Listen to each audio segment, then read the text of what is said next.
ছদ্মবেশ নিয়ে বড়বাবু এবং রিত আসল ক্রিমিনালকে ধরতে সাহায্য করবে বিদ্যা ব্যানার্জিকে। হ্যাপি এভার 70 দেখা যাবে আজকের পর্বে। বিস্তারিত জানতে ভিডিওতে একটি লাইক দিয়ে পুরো ভিডিওটি দেখতে থাকুন। গল্পের শুরুতে আমরা দেখতে পাবো বিদ্যা তো অজ্ঞান হয়ে পড়ে আছে। অলরেডি বিদ্যার অপারেশন হয়ে গিয়েছে, তাকে অবজারভেশন রাখা হবে, নিয়ে যাচ্ছে নার্স। ওই মুহূর্তে রিত খুব কান্না করছে, বলছে বিদ্যা তোমাকে ফিরতেই হবে, আমি জানি তুমি ফিরবে, এই বলে খুব কান্না করছে। তখনই নার্স এসে বলে শুনুন আমাদেরকে বা যেতে দিন। তখন রিত দাঁড়িয়ে পড়ে বিদ্যাকে তখন আস্তে আস্তে নিয়ে যেতে থাকে। ওই মুহূর্তেই স্ট্রেচারটা ধরে ফেলে রিতের মা, যা দেখে রিত তো পুরো অবাক হয়ে যায়। তখন বলে কেমন আছে বিদ্যা? তখন বিদ্যার কাকিমণি বলতে থাকে ওর একটু আগে ওটি হয়ে গিয়েছে, একটু আগে। তখন টিদা বলতে থাকে বিদ্যা তুমি একদম চিন্তা করো না, আমি এসে গিয়েছি। দেখো বিদ্যা, পুরো শহর তোমার পাশে আছে। এই শহরের যত শুভ বুদ্ধিসম্পন্ন মানুষ আছে সবাই তোমার পাশে আছে। তুমি সবাইকে চোখে আঙ্গুল দিয়ে দেখিয়ে দিয়েছ মা, এই কলেজটা পড়ার জায়গা, কোনো ধান্দা জায়গা নয়। যা শুনে নতুন অফিসার অবাক হয়ে রিতের মায়ের দিকে তাকিয়ে আছে। তুমি যা করেছো ঠিক করেছো, আমরা সবাই তোমার সাথে আছি। তুমি যা করেছো একদম ঠিক করেছো, আমরা সবাই তোমার পাশে আছি। আমার স্বামীর পক্ষ থেকে তোমার কাছে ক্ষমা চাচ্ছি, জানি না তুমি তোমার শ্বশুর মশাইকে ক্ষমা করতে পারবে কিনা। রিতের মা তখন কান্না করে বলতে থাকে বিদ্যা তুমি তোমার বাবাকেও ক্ষমা করে দিও। ভদ্রলোকের জন্য জানো তো খুব করুণা হয়, কোথায় মুখ লুকিয়ে বসে আছে কে জানে। সে বুঝতে পারছে যেখানে পা দিয়েছে সেটা একটা চোরাবালি, আর সে চোরাবালিতে আস্তে আস্তে ডুবে যাচ্ছে। তুমি ফিরে আসো, তোমাকে যে ফিরে আসতেই হবে বিদ্যা, গোটা ছাত্র সমাজ তোমার জন্য অপেক্ষা করছে, একদম চিন্তা করো না। তখন না হয় আমার রিত সব সামলে নেবে, আমরা সবাই সামলে নিব, তুমি কোনো চিন্তা করো না। বিশ্বাস করো আমি যখন বাইরে থেকে এলাম না, দেখেছো, জানো তো দেখে এসেছি কত ছাত্রছাত্রী তোমার জন্য অপেক্ষা করছে, সবাই তোমাকে খুব ভালোবাসে, তুমি খুব জনপ্রিয় বিদ্যা, সবাই তোমার পাশে আছে, আমরা সবাই তোমার পাশে আছি। তখন নার্স বলে শুনুন আপনি আমাদের যেতে দিন, না গেলে কিন্তু আমাদের আরও বিপদ হয়ে যাবে, আপনি একটু সরুন। তখন বড়বাবু বলে প্লিজ আপনি নিজেকে কন্ট্রোল করুন, বিদ্যাকে নিয়ে যেতে দিন। তখন বিদ্যাকে আস্তে আস্তে নিয়ে যায় নার্স। বিদ্যাকে নিয়ে যাওয়ার পর রিতের মা বলতে থাকে আচ্ছা বল ওকে কে মেরেছে? পিহু বলতে থাকে এই তো থানার বড়বাবু। আচ্ছা আমার স্বামীর নামে একটা থানায় এফআইআর করতে চাই। তখন নতুন অফিসার বলে এক্সকিউজ মি, উনি বড়বাবু নন, আমি এই থানার বড়বাবু, বুঝতে পেরেছেন? তখন বলে ও আপনি? তখন অফিসার বলে হ্যাঁ ওনাকে বদলি করা হয়েছে। তখন রিতের মা বলে বাহ চমৎকার, এটাই বাকি ছিল, এটা তো হবারই ছিল। রিত তখন বলে হ্যাঁ মা হবারই ছিল, আর সেটাই হয়েছে। ওদের হাত না অনেক উপরে, এত লম্বা যে এক মুহূর্তেই সব বদলে গিয়েছে। তখন টিধা বলে আপনি তো এই মুহূর্তে এই থানার বড়বাবু, আমি একটা এফআইআর করতে চাই। তখন বড়বাবু বলে কার নামে করতে চান? টিধা বলে রাজদীপ চ্যাটার্জির নামে। যা শুনে সবাই তো অবাক হয়ে যায়। পিহু তখন বলে আপনি কি বলছেন, উনি তো রাজদীপের বাবা। তখন টিধা বলে তুমি ভুল করেছ, উনি না রিতের বাবা নয়, কারো বাবা হওয়ার যোগ্যতাই ওর নেই, বুঝতে পেরেছ? ওরাই গুন্ডা হার করেছে, ওরাই মেরেছে, এজন্য আমি এফআইআর করব। আমি আপনাকে বলে রাখলাম এই এফআইআর আমি করবই। তখন অফিসার বলে আপনি কি বলছেন, চুপ করুন। নতুন বড়বাবু তখন রাজদীপ চ্যাটার্জিকে বলতে থাকে স্যার আপনার স্ত্রী এখানে এসেছে, এখানে এসে আপনার নামে এফআইআর করতে চায়। যা শুনে তো রাজদীপ চ্যাটার্জি পুরোই চমকে যায়। তখন রাজদীপ বলে এফআইআর করবে মানে কি বলছেন আপনি? আমার স্ত্রীকে ফোনটা দিন তো। তখন বলে ঠিক আছে স্যার আমি এখনই দিচ্ছি।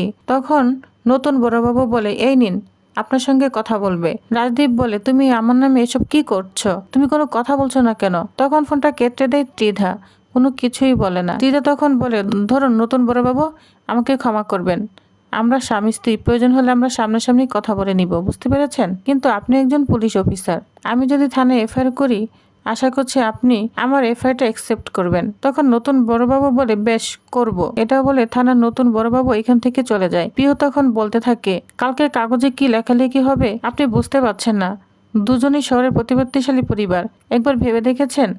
তখন ত্রিধা বলে যারা খুনটা করেছে তাদের শাস্তি হওয়া দরকার, আর যারা খুনটা করিয়েছে তাদেরও শাস্তি হওয়া দরকার, তাই এফআইআরটা আমি করবই। এটা বলে ত্রিধা ওইখান থেকে চলে যায়।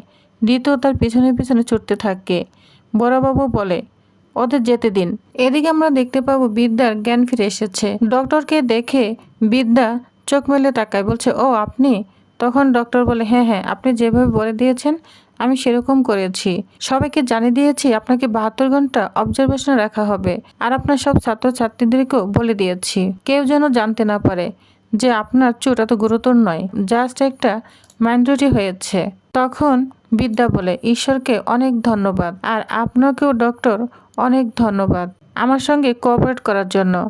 ডক্টর তখন বলে কিন্তু একটা কথা, আপনি সত্যটা গোপন করলেন কেন? আপনি তো আজকেই বাড়ি চলে যেতে পারতেন, কয়েকটা দিন রেস্ট নিলে ঠিক হয়ে যেতেন।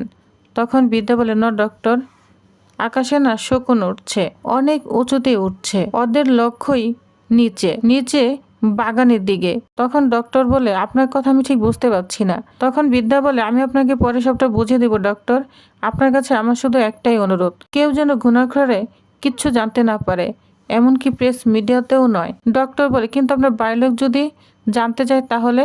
বিদ্যা তখন বলে ওই যে আপনাকে বললাম 72 ঘন্টা। ডক্টর তখন বলে 72 ঘন্টা কি হবে? বিদ্যা তখন বলে এই 72 ঘন্টার মধ্যে রাজদেব চ্যাটার্জি এবং কেশব ব্যানার্জি ঝাঁপিয়ে পড়বেন কলেজের উপরে, হস্টেলের উপর ঝাঁপিয়ে পড়বে। লোকালে বড়বাবুকে কেউ ম্যানিপুলেট করে বদলে দিয়েছে। তখন ডক্টর বলে ঠিক কি করতে চাচ্ছেন আপনি? বিদ্যা তখন বলে আমার কাজ মানে শিক্ষা দিতে চাচ্ছি।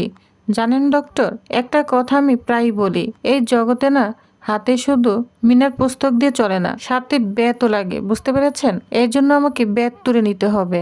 আর এবার হাতে বেত তুলে নিয়ে আমি এমন শিক্ষা দেব, কলেজটাকে ব্যবসার ক্ষেত্র, দামদার ক্ষেত্র বানিয়ে ফেলেছে যে লোকেরা। রাজদীপ চ্যাটার্জি, ওই মিস্টার কেশব ব্যানার্জি, ওনারা কল্পনাও করতে পারছেন না যে ওনাদের জন্য ঠিক কি অপেক্ষা করছে।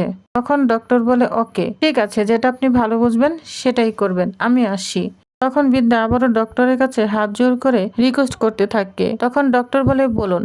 বিদ্যা বলে সিসিটিভি গুলো আমি যখন বলবো তখন বন্ধ করে দেওয়া হবে। তখন ডক্টর বলে নো ম্যাডাম, সেটা একেবারেই সম্ভব নয়, আপনাকে যা কিছু করতে হবে নিজেকে ঝুঁকি নিয়েই করতে হবে, আমি আসি। তখন ডক্টর একথা বলে চলে যায়। তখন বিদ্যা কি করবে বুঝতে পারছে না, সাথে সাথে তার মনে পড়ে বড়বাবুর কথা। তখন বড়বাবুকে ফোন দেয়, বড়বাবু তো তার ফোন পেয়ে পুরো অবাক হয়ে যায়, বলছে আপনি তো অবজারভেশনে রয়েছেন। তখন বলে হ্যাঁ, আপনাকে আমি সঠিক কথা বলছি। তো বিদ্যা তেমন গুরুতর কিছু হয়নি, সে যে একটু অভিনয় করছে সমস্ত কিছুই খুলে বলে বড়বাবুকে, এবং সে কি কি প্ল্যান করছে 72 ঘন্টার মধ্যে কি কি হতে পারে সমস্ত কিছু খুলে বলে বড়বাবুকে। তখন বড়বাবু বলে আপনি চিন্তা করবেন না, সবকিছু আপনার কথা মতো এবং প্ল্যান মাফিক হবে। বিদ্যা তখন বলে হ্যাঁ বুঝতে পেরেছি, কাজটা অনেক রিস্কি হয়ে যাবে, তবে কাজটা যে করতেই হবে। তখন বড়বাবু বলে আপনি চিন্তা করবেন না, সব কাজ অবশ্যই ঠিকমতো হয়ে যাবে।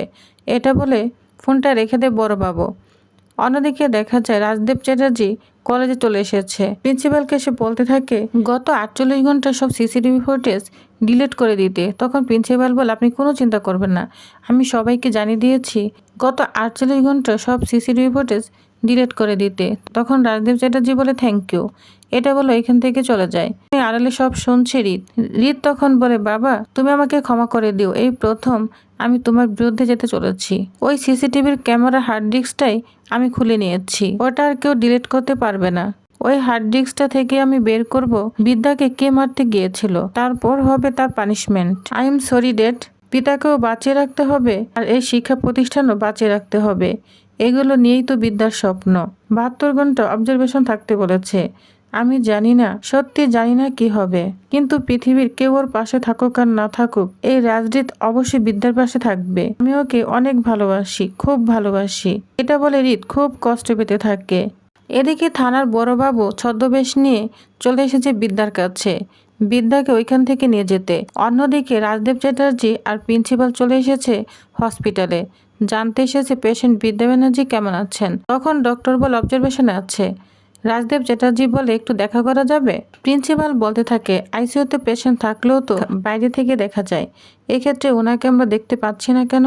ওই মুহূর্তে আমরা দেখতে পাবো বড়বাবু ছদ্মবেশ নিয়ে বিদ্যাকে নিয়ে ওইখান থেকে চলে যাচ্ছে। তখনই রাজদেব চ্যাটার্জি বলে এই দাঁড়ান, কোথায় যাচ্ছেন? তখন ছদ্মবেশে বড়বাবু বলে একটু আগে মারা গিয়েছে এই মহিলা। তখন বলে দাঁড়ান, আগে ফেসটা দেখে নেই, এই বলে রাজদেব চ্যাটার্জি ফেসটা দেখতে যায়, আর এদিকে বড়বাবু তো খুব ভয় পেতে থাকে। তো প্রিয়বাস, তাহলে আপনাদের কি মনে হয় অবশেষে বিদ্যা কি রাজদেব চ্যাটার্জির কাছে ধরা পড়ে যাবে, নাকি বড়বাবু তাকে উদ্ধার করে নিয়ে যেতে পারবে? তো কি হতে চলেছে নেক্সট আপডেটে জানতে অবশ্য আমার সাথেই থাকুন। ধন্যবাদ।